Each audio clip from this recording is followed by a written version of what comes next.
Bismillahirrohmanirrohim. Assalamualaikum warahmatullahi wabarakatuh. Alhamdulillahirobbil alamin. Wassalatu wassalamu ala asyrofil anbiya'i wal mursalin wa ala alihi wassohbihi ajmain. Sahabat YM 28 yang dimuliakan Allah. Ketika tiba waktunya hari kiamat, dunia akan dihancurkan dan semua makhluk akan mati. Setelah jasad hancur, manusia kemudian dibangkitkan, yaitu mereka dihidupkan dan dikeluarkan dari kubur mereka. Setelah manusia dibangkitkan dari kuburnya, lalu digiring dan dikumpulkan di sebuah tempat yang sangat luas bernama Padang Mahsyar. Lalu bagaimana kondisi manusia saat dibangkitkan dari kubur? Simak penjelasan lengkapnya dalam video ini, dan jangan lupa subscribe channel ini, agar tetap mendapatkan informasi pembahasan materi terbaru. Setelah hari akhir alam semesta, malaikat Israfil membunyikan sangkakala yang kedua, sebagai tanda kebangkitan manusia dari alam kuburnya, untuk dimintai pertanggungjawaban selama hidup di dunia.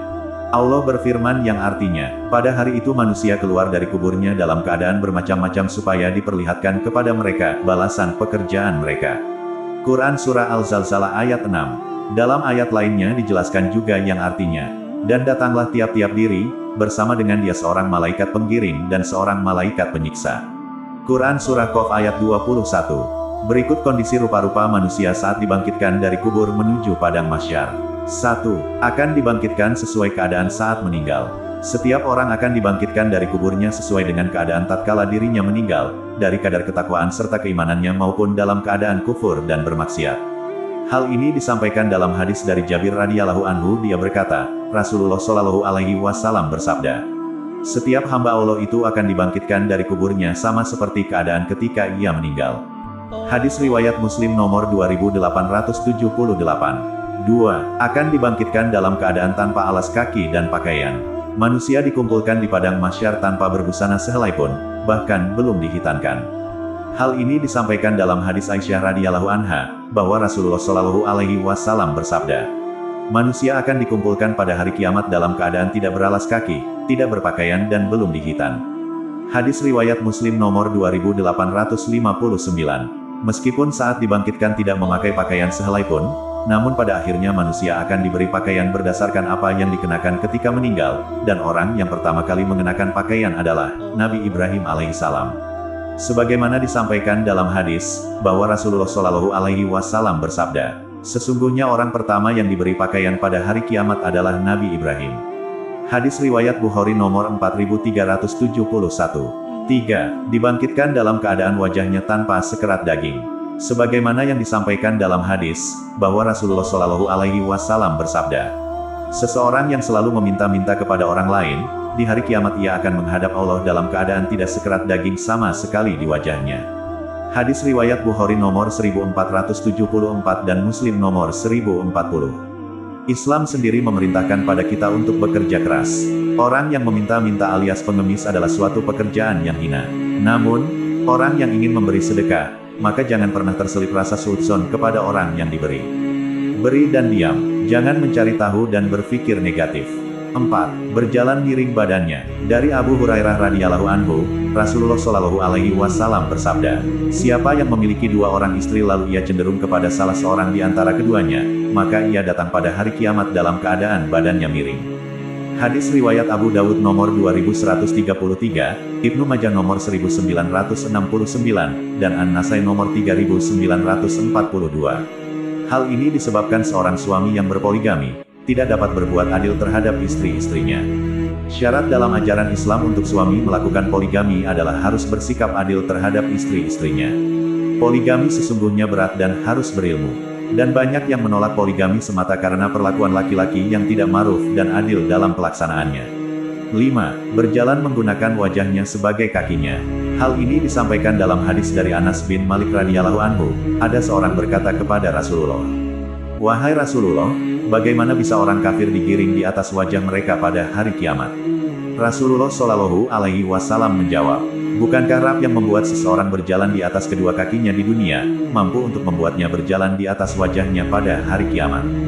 Hadis riwayat Bukhari nomor 4760 dan Muslim nomor 2806. Abu Sa'id Al-Khudri radhiyallahu anhu mengatakan bahwa ada seseorang berkata kepada Rasulullah shallallahu alaihi wasallam, wahai Rasulullah, bagaimana bisa orang kafir digiring di atas wajah mereka pada hari kiamat? Rasulullah Shallallahu Alaihi Wasallam menjawab, bukankah Rab yang membuat seseorang berjalan di atas kedua kakinya di dunia, mampu untuk membuatnya berjalan di atas wajahnya pada hari kiamat? Qatadah mengatakan, benar, demi kemuliaan Rab kami. Hadis riwayat Bukhari nomor 6042 dan Muslim nomor 5020. 6. Berjalan sempoyongan seperti orang gila. Hal ini terkandung dalam Al-Quran yang artinya, orang-orang yang memakan riba tidak dapat berdiri melainkan seperti berdirinya orang yang kerasukan setan karena gila. Quran Surah Al-Baqarah ayat 275. 7. Berbadan semut kecil. Sombong adalah menolak kebenaran dan merendahkan manusia. Banyak begitu contoh kesombongan yang pernah terjadi di dunia ini, mulai dari zaman terdahulu hingga saat ini. Sombong akan membawa kehancuran baik saat di dunia maupun di akhirat kelak. Kesombongan yang paling parah adalah orang yang merasa sombong akan ibadah dan ilmunya. Orang-orang sombong akan dibangkitkan dalam keadaan badannya seperti semut kecil dalam bentuk manusia, akibat kesombongan yang diperbuat semasa hidupnya di dunia. Hal ini disampaikan dalam hadis dari Amr bin Shuaib meriwayatkan dari ayahnya dari kakeknya dari Rasulullah Shallallahu Alaihi Wasallam bersabda, orang-orang yang sombong dikumpulkan pada hari kiamat seperti semut-semut kecil dalam bentuk manusia, diliputi oleh kehinaan dari segala arah, digiring ke penjara di jahanam yang disebut bulas, dilalap oleh api dan diberi minuman dari perasan penduduk neraka, tinatul habal. Hadis riwayat Tirmidzi. 8. Merasa aman dari ketakutan dan diberi mahkota kemuliaan dan wangi bau mis. Inilah golongan yang rasakan bagi orang-orang mati syahid.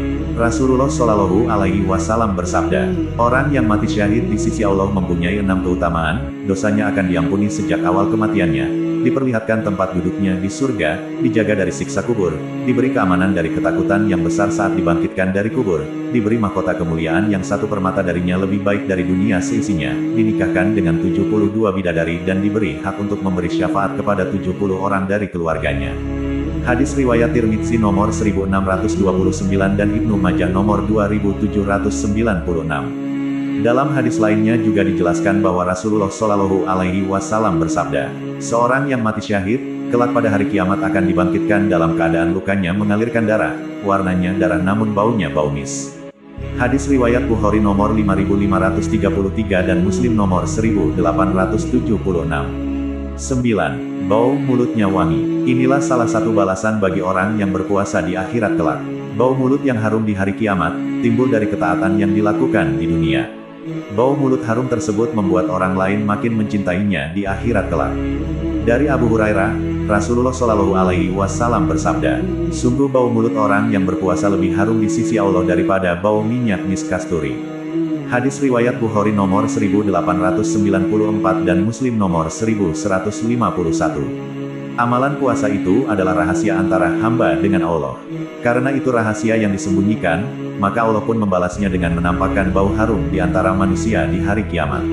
10. Dibagi beberapa golongan atau kelompok. Hal ini disampaikan dalam hadis Abu Hurairah radhiyallahu anhu, bahwa Rasulullah Shallallahu Alaihi Wasallam bersabda, kelak manusia akan dikumpulkan pada hari kiamat terbagi menjadi 3 golongan, golongan yang berjalan kaki, naik kendaraan dan golongan yang berjalan menggunakan wajah-wajahnya. Maka ditanyakan oleh para sahabat, ya Rasulullah, bagaimana mereka bisa berjalan dengan wajahnya? Berkata salah seorang perawi yang bernama Affan, mereka berjalan. Kemudian Nabi menjawab, sesungguhnya zat yang menjadikan mereka bisa berjalan menggunakan kakinya, adalah maha mampu untuk menjadikan mereka berjalan dengan menggunakan wajahnya. Adapun mereka, sesungguhnya sangat berhati-hati ketika berjalan dengan wajahnya dari tiap duri dan tanah. Hadis riwayat Ahmad 14 halaman 289 nomor 8647. Yaumul Bats itu pasti adanya, dan selama masih diberi kesempatan hidup, sudah seharusnya kita umat manusia memanfaatkan waktu sebaik mungkin untuk memperbanyak amalan baik sebagai bekal akhirat. Semoga kita termasuk golongan orang-orang yang selalu mentaati perintahnya dan menjauhi segala larangannya. Semoga kita juga mendapatkan naungan Allah pada hari kiamat kelak. Amin ya robbal alamin. Kami berharap apa yang disampaikan dapat bermanfaat bagi sahabat TIMYM28 yang dirahmati Allah. Kami mohon maaf atas segala kesalahan dan kehilafan dalam penyampaian materi ini. Wallahu alam bishawab. Wassalamualaikum warahmatullahi wabarakatuh.